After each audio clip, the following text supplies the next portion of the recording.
భారీ వర్షాలతో జమ్మూ కాశ్మీర్ అతలాకుతలమైంది. వర్షాలకు తోడు అనూహ్య వరదలు, కొండచర్యలు విరిగిపడుతున్నటువంటి ఘటనలు డ్యామేజ్ కారణమవుతున్నాయి.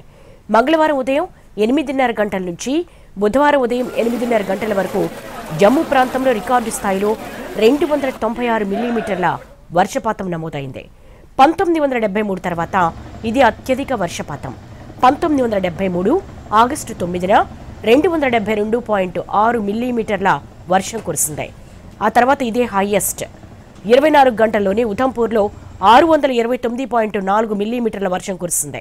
2019 జూలై 31న ఉధంపూర్లో 342 మిల్లీమీటర్ల వర్షం కురిసింది. నాటి record బద్దలైంది.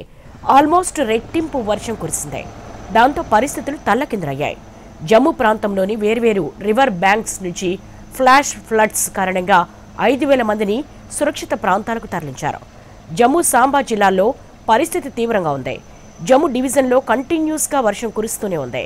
Jammu city, RS Pura, Samba sector, Akhnoor, Nagrota, భాల్వాల్, Vijaypur, Kathua, Udhampur ప్రాంతాలు తీవ్రంగా ప్రభావితమయ్యాయి.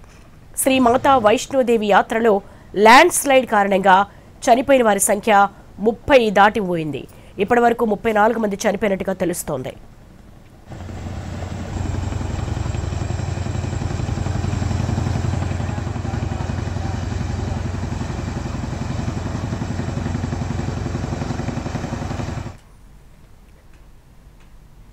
క్లౌడ్ బరస్ట్లు, ల్యాండ్ స్లైడ్లు, పొంగి పొర్లుతున్న నదులు, కొట్టుకుపోతున్న వంతెనలు, మృత్యువుల వరద తరుముకొస్తుంటే ఎటు వెళ్లాలో పాలుపోని పరిస్థితి.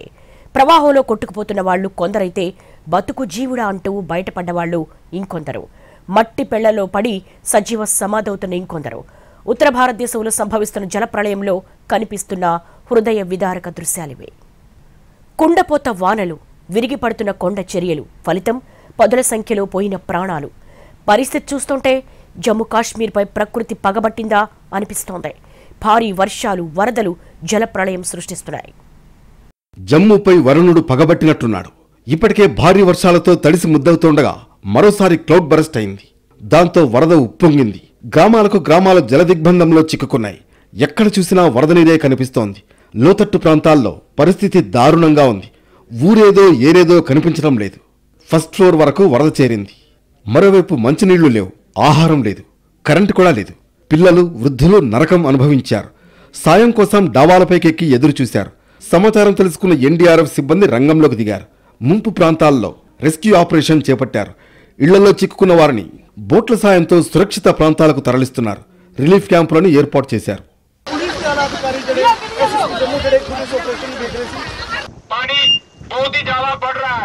జమ్మూ కాశ్మీర్లో వరద ప్రభావం తీవ్రంగా ఉంది. వరద ఉధృతికి 4th తవి బ్రిడ్జ్ కూలింది. దీంతో అటుగా వెళుతున్న వాహనాలు కింద పడిపోయాయి. వెంటనే సహాయక చర్యలు ప్రారంభించారు.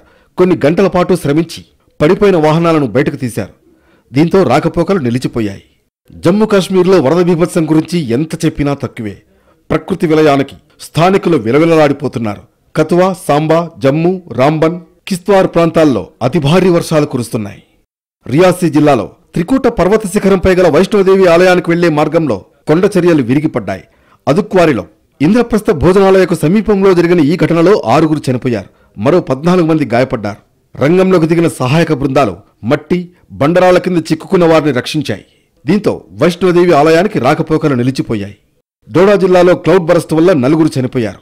కఠువా, కిశ్త్వార్లో ఇటీవల భారీ విపత్తులు సంభవించాయి. అంతలోనే మళ్లీ వరుణుడు విరుచుకుపడుతున్నాడు. ప్రస్తుతం సహాయ చర్యలు కొనసాగుతున్నాయి. భారీ వర్షాలు, వరదల వల్ల పలు రహదారుల్ని మూసివేశారు.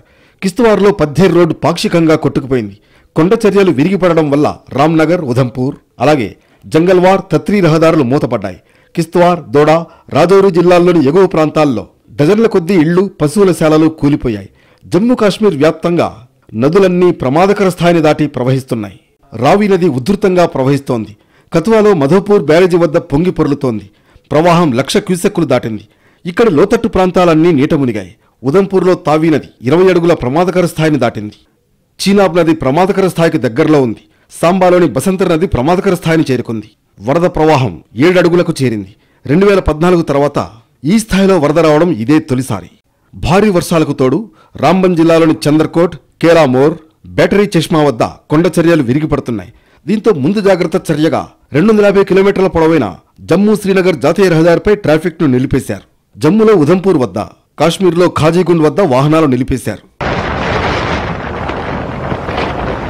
కతువాలో రికార్డు స్థాయిలో 15.6 సెంటీమీటర్ల వర్షం పడింది. జమ్మూలో 8, కాత్రాలో 7 సెంటీమీటర్ల వాన పడింది. జమ్మూలో ఆదివారం అత్యధికంగా 19 సెంటీమీటర్ల వర్షం పడింది. గడిచిన 100 ఏళ్లలో ఈ స్థాయిలో వర్షం పడడం ఇది రెండోసారి. జమ్మూ ప్రాంతంలో భారీ నుంచి అతి భారీ వర్షాలు కురిసే అవకాశం ఉందని వాతావరణ శాఖ హెచ్చరించింది. పౌరులు అప్రమత్తంగా ఉండాలని సూచించింది. విద్యా సంస్థలకు సెలవు ప్రకటించారు. కొండ ప్రాంతాల్లో నివసించే వాళ్లను అప్రమత్తం చేశారు.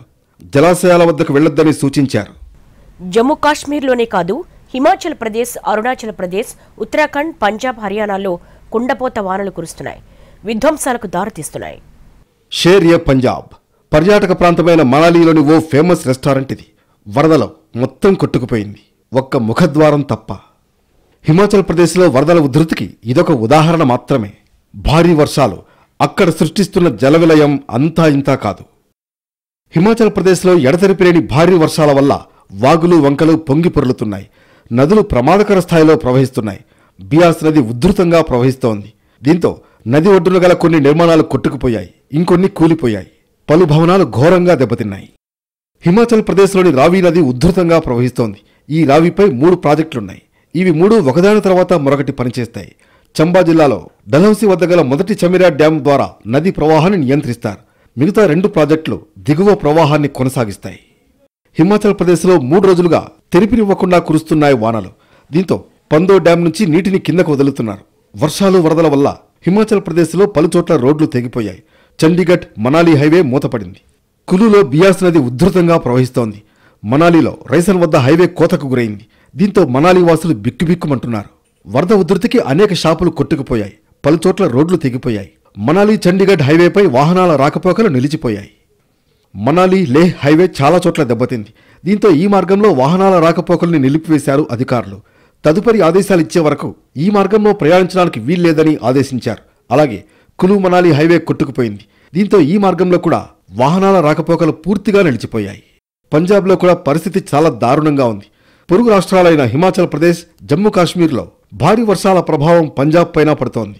రావి, బియాస్, సట్లెజ్ నదులు పొంగడంతో వరద నీటిలో ఊళ్లు మునిగిపోయాయి. పంజాబ్లోని పఠాన్కోట్, హోషియార్పూర్, గురుదాస్పూర్, కపుర్తలా, ఫజిల్కా, తామ్తరన్, ఫిరోజ్పూర్ తదితర జిల్లాలు వరద నీటిలో చిక్కుకున్నాయి. వేలాది మందిపై వరద ప్రభావం పడింది. పంజాబ్లో వరద ప్రభావిత ప్రాంతాల్లో గల 1,50,000 మందిని పునరావాస కేంద్రాలకు తరలించారు అధికారులు. ప్రస్తుతం సహాయ చర్యలు ముమ్మరంగా సాగుతున్నాయి. జలదిగ్బంధంలో చిక్కుకున్న పలు గ్రామాలకు బయటి ప్రపంచంతో సంబంధాలు తెగిపోయాయి. పఠాన్కోట్లోని బమియల్ సెక్టర్లో వరదల్లో చిక్కుకున్న 6గురిని హెలికాప్టర్ సాయంతో రక్షించారు. పంటలు పూర్తిగా దెబ్బతిన్నాయి. ముందు జాగ్రత్త చర్యగా ఈ నెలాఖరు వరకు అమృత్సర్ సహా పలు జిల్లాల్లో స్కూళ్లకు సెలవులు ప్రకటించారు. ఉత్తరాఖండ్, ఉత్తరకాశీ జిల్లాలోని ధరాలి, చమోలి జిల్లాలోని తారాలి ప్రాంతాలను కూడా వరదలు ముంచెత్తుతున్నాయి. ధరాలిలో 68 మంది గల్లంతయ్యారు. తారాలిలో ఒకరు కనిపించకుండా పోయారు. గల్లంతైన వాళ్ల కోసం గాలింపు కొనసాగుతోంది. Army, NDRF, SDRF, Indo Tibetan border police సిబ్బంది సహాయ చర్యల్లో నిమగ్నమయ్యారు. హెలికాప్టర్ల సాయంతో బాధితులకు నిత్యావసర వస్తువుల్ని చేరవేస్తున్నారు అధికారులు. వర్షాలు, వరద పరిస్థితులు మరికొన్ని రోజులు కొనసాగే అవకాశం ఉంది. దీంతో ధారాలి వాసులు 15 రోజులకు సరిపడా నిత్యావసర వస్తువుల్ని నిల్వ చేసుకోవాల్సిందిగా ఉత్తరకాశీ జిల్లా అధికారులు సూచించారు. ఉత్తరకాశీలో యమునా నది ఉధృతంగా ప్రవహిస్తోంది. దీంతో యమునా వ్యాలీ ప్రాంతంలో నివసిస్తున్న వాళ్లు బిక్కుబిక్కుమంటున్నారు. ఇటీవల కురిసిన భారీ వర్షాల వల్ల ఇక్కడ పెద్ద జలాశయం ఏర్పడింది. దీనివల్ల ఆకస్మిక వరదలు వస్తాయని భయపడుతున్నారు జనం. ఇప్పటికే పలు ఇళ్లు, హోటళ్లు గ్రౌండ్ ఫ్లోర్ వరకు మునిగిపోయాయి. అరుణాచల్ ప్రదేశ్లో కూడా ఎడతెరిపిలేని భారీ వర్షాల వల్ల కొండ చర్యలు విరిగి పడుతున్నాయి. బలిపరా, చారి దౌర్, తవాంగ్, బీసీటీ జాతీయ రహదారిపై వాహనాల రాకపోకలు నిలిచిపోయాయి.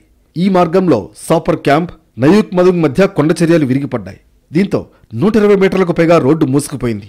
ఈ ఘటనలో ఎవరికీ హాని జరగకపోయినా బండరాళ్లు పడడం వల్ల పలు వాహనాలు ఘోరంగా దెబ్బతిన్నాయి. 100 అడుగుల వెడల్పు, 55 అడుగుల లోతుగల 2 కిలోమీటర్ల లోయ. ఇది రాజస్థాన్లోని సవాయ్ మాధోపూర్లో పరిస్థితి. భారీ వర్షాల వల్ల ఇక్కడి సిర్వాల్ రిజర్వాయర్ పొంగి పొర్లింది. దాని పర్యవసానమే జాదవత్ గ్రామంలో ఈ విధ్వంసం. అనేక ఇళ్లు దెబ్బతిన్నాయి. జనజీవనం స్తంభించిపోయింది. మొత్తానికి ఉత్తరాదిలో ఎడతెరిపి లేకుండా కురుస్తున్న భారీ వర్షాలు, వరదలతో బిక్కుబిక్కుమంటున్నారు జనం. ఉత్తరాదిలో కొంతకాలంగా భారీ వర్షాలు కురుస్తున్నాయి. వరదలు ముంచెత్తుతున్నాయి. హిమాలయ పరిసరాల్లో ఏటికేడు వానలు ఎక్కువ కావడానికి కారణమేంటి? ఇది స్వయంకృతమా లేక ప్రకృతి పగబట్టిందా? జమ్మూ కాశ్మీర్ కిష్త్వార్ జిల్లాలో ఇటీవల క్లౌడ్ బర్స్ట్ సంభవించింది. గ్రామంలో సగానికి పైగా ఇళ్లపై బురద మేట వేసింది. 60 మందికి పైగా చనిపోయారు. 45 మందికి పైగా గల్లంతయ్యారు. వారం తిరగకుండానే మరోసారి క్లౌడ్ బరస్ట్లు. ఈసారి కధువా జిల్లాలో 2 వేర్వేరు చోట్ల ఇవి సంభవించాయి. 5 చనిపోయారు. అనేక ఇళ్లు దెబ్బతిన్నాయి. హైవే కూడా దెబ్బతింది. మళ్లీ ఇప్పుడు Trikuta పర్వతంపై cloud burst, land slide. ఈసారి వైష్ణోదేవి భక్తులు 6 చనిపోయారు. వర్షాకాలం కదా, ఈసారి కాస్త ఎక్కువగా వర్షాలు పడుతున్నాయని అనుకోవడానికి లేదు. ఎందుకంటే ఈ ఏడాది మండు వేసవిలో కూడా జమ్మూ కాశ్మీర్లో వానలు పడ్డాయి. ఏప్రిల్ 20న జమ్మూ కాశ్మీర్లో క్లౌడ్ బరస్ట్ సంభవించింది. 20 నుంచి 30 చదరపు కిలోమీటర్ల విస్తీర్ణంలో గంట వ్యవధిలో 10 సెంటీమీటర్ల వర్షం పడింది. కొండ చర్యలు విరిగిపడ్డాయి. ఏప్రిల్లో సంభవించిన క్లౌడ్ బరస్ట్ వల్ల 10కి పైగా ఇళ్లు కూలిపోయాయి. 30 ఇళ్లు పాక్షికంగా దెబ్బతిన్నాయి. ఓ వృద్ధునితో పాటు 2 పిల్లలు చనిపోయారు. వెంటనే స్పందించిన అధికారులు 100 మందిని సురక్షిత ప్రాంతాలకు తరలించారు. శిథిలాల కింద చిక్కుకున్న వాళ్లను వెలికితీసి హుటాహుటిన ఆసుపత్రులకు తరలించి చికిత్స అందించారు. క్లౌడ్ బరస్టులు సంభవించినప్పుడు సహాయక చర్యలకు అనేక ఆటంకాలు ఎదురవుతున్నాయి. ముఖ్యంగా ఎత్తైన ప్రాంతాల్లో నివసిస్తున్న వాళ్లు ల్యాండ్ స్లైడ్ ఘటనల్లో బాధితులుగా మిగులుతున్నారు. సంఘటన జరిగినప్పుడు వెంటనే అక్కడికి బయలుదేరిన అధికారులకు రోడ్లు తెగిపోవడం వంటి ఆటంకాలు ఎదురవుతున్నాయి. అయినా ఎన్డీఆర్ఎఫ్, ఆర్మీ సిబ్బంది అన్నింటినీ అధిగమించి ఘటనా స్థలాలకు చేరుకుని సహాయ చర్యలు చేపడుతున్నారు. ఫలితంగా ప్రాణ నష్టాన్ని సాధ్యమైనంత వరకు తగ్గించగలుగుతున్నారు. ఒక్క జమ్మూ కాశ్మీర్లోనే కాదు, హిమాలయ పర్వత సానువుల పొడవునా క్లౌడ్ బరస్టులు సంభవిస్తూనే ఉన్నాయి. దీనికి ప్రధాన కారణం ఏమిటంటే క్లైమేట్ చేంజ్ అనే సమాధానం వినిపిస్తుంది. దక్షిణాసియాలో, మరీ ముఖ్యంగా భారత్, పాకిస్తాన్లలో క్లౌడ్ బరస్టులు ఎక్కువగా సంభవిస్తున్నాయి. క్లౌడ్ బరస్ట్ల వల్ల నెల రోజుల వ్యవధిలో 430 మంది చనిపోయారు. అయితే భారత్లో కంటే పాకిస్తాన్పై క్లౌడ్ బరస్ట్ల ప్రభావం ఎక్కువగా ఉంటుంది. పాకిస్తాన్లో 370 మంది చనిపోయారు. ఈ నెల 15 నుంచి ఈశాన్య ఖైబర్ పఖ్తుంఖ్వా ప్రావిన్స్లో సంభవించిన క్లౌడ్ బరస్ట్లలో ఈ మరణాలు నమోదయ్యాయి. బునేర్ జిల్లాలో అత్యధికంగా 228 మంది చనిపోగా 10ల సంఖ్యలో గల్లంతయ్యారు. ఓవర్ హెడ్ ట్యాంక్ పగిలిపోయిందా అన్న రీతిలో మేఘాలు ఒక్కసారిగా వర్షించడం వల్ల విధ్వంసానికి దారితీస్తుంది. మెరుపు వరదలు ముంచెత్తుతున్నాయి. హిమాలయాల వద్దే క్లౌడ్ బరస్టులు ఎందుకు సంభవిస్తున్నాయి అంటే దానికి కూడా ఓ కారణం ఉంది. వాతావరణం వేడెక్కడం వల్ల హిందూ మహాసముద్రం, అరేబియా సముద్రంలో నీరు ఆవిరిగా మారుతుంది. మేఘాల రూపంలో హిమాలయాలు, కరాకోరం, హిందూకుష్ పర్వత శ్రేణుల వద్దకు చేరుకుంటుంది. అక్కడ చల్లబడి ఒక్కసారి వర్షిస్తున్నాయి. భారీ వర్షాలు సాధారణమే. మేఘాలను బట్టి వర్షం పడబోతుందని ఊహించడానికి వీలుంది. కానీ క్లౌడ్ బరస్ట్ సంభవించబోతుందని ముందే ఊహించగల టెక్నాలజీ ప్రస్తుతానికి ప్రపంచంలో ఎవరి దగ్గరా లేదు. దీంతో రాబోయే ముప్పును ముందే పసిగట్టి తగిన జాగ్రత్తలు తీసుకునే అవకాశం లేకపోతోంది.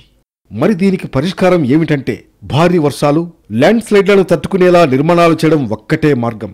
జపాన్లో భూకంపాలను తట్టుకుని నిల్చునేలా ఎలా భవనాలు నిర్మిస్తున్నారో క్లౌడ్ బరస్టులు సంభవిస్తున్న ప్రాంతాల్లో కూడా వాటిని తట్టుకుని నిలబడేలా స్కూళ్లు, ఆసుపత్రులు, ఆఫీసులు, ఇళ్ల నిర్మాణం జరగాలంటున్నారు నిపుణులు.